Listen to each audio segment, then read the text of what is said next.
I think we got some pictures of these two fellows together. It's the President of the United States, along with Bibi Netanyahu, or Benjamin Netanyahu, the President of, the Prime Minister of Israel, I should say. And let me show you somebody else. This is Dore Gold, who knows as much about the character and the timing of Bibi Netanyahu as anybody else. He's been with him for a long time confidant. He and I are going to watch right now as Robert Gibbs, the spokesperson for the President of the United States, take some answers, take some questions. I don't think it's a surprise. All right, there you see the conversation. Part of the conversation, the two-state solution that President Obama has proposed, that there will no doubt be some pushback from the government of Prime Minister Benjamin Netanyahu. Very few people can speak for Benjamin Netanyahu better than Ambassador Dore Gold, who's good enough to join us now. He was listening to that conversation. Let's try and be as honest as we can about this. Is there any chance in hell that Israel will go along with a two-state solution as it's now presented between these two men?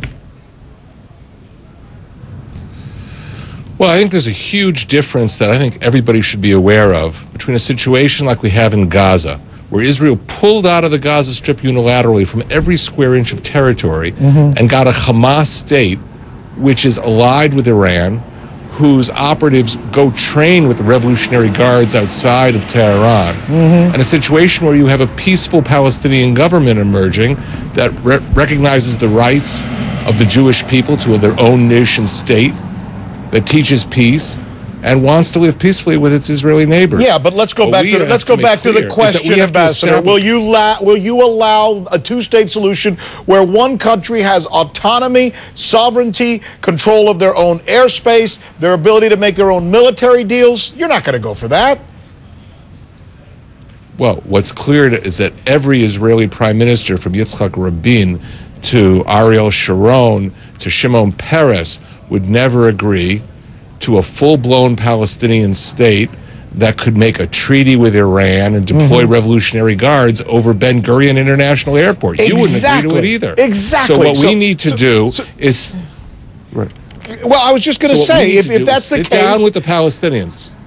Why is there... And I hate the fact that we just talked over each other, and it was probably my fault, and I apologize. But if we know it's really not that doable, why are we talking about it? And why don't we talk about whatever is doable? What is doable? What would the Israelis present as something they're willing to do with this very conciliatory president who's not going to back you, or says he's not going to back you 100% like the past president did? Well, first of all, although these are two new governments, a new Israeli government and a new U.S. administration, each with their own perspectives, I thought you had a lot of convergence occurring with this meeting when I hear what was said. I think what you have is, first of all, two leaders who recognize that there are opportunities to move peace forward, real peace forward, because of the changes with the Arab states. They recognize that Iran is an existential threat to them, a threat to Saudi Arabia, a threat to Egypt, a threat to Jordan.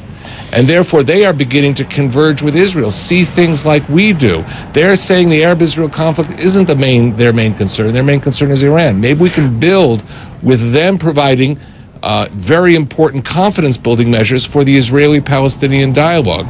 So both want to work on that, and both see that Iran is a huge danger to the region, both the United States and Israel. And I think most people would agree with you on that. I mean, I think most people would agree with you on that. I'm interested, though, in what you won't give up. What will you not give? Settlements, for example. Is that in play? Well, settlements are part of any future negotiation. In the Oslo agreements from the 1990s, it's one of the permanent status issues. We'll talk about Palestinian concerns on that, but we will also be focused on this rising Iranian problem and how that actually begins to bind Israelis and Arabs together in a way that you've never seen before. What do you want President Obama to do about the Iran situation, the Iran problem, as you referred to it? Well, first of all, I think we have full agreement with the United States that we cannot allow Iran to develop a nuclear weapons capability. Because just imagine, I mean, you were struck on 9/11 when Al-Qaeda came out of Taliban Afghanistan. Imagine terrorism coming out of a nuclear Iran, terrorism under a nuclear umbrella. You know, the Iranians already have Hezbollah in South America. They've tried to penetrate Canada. And of course, they're around Israel in Hezbollah, in the form of Hezbollah in Lebanon and Hamas in the Gaza Strip. So all that terrorist presence becomes empowered and is far more dangerous should Iran acquire nuclear weapons. I think President Obama knows that, and certainly Prime Minister Netanyahu has been speaking about that. Dore Gold, always enjoy my conversations with you, as many as we've had over the years. Thank you. We appreciate it, Ambassador. It's my pleasure.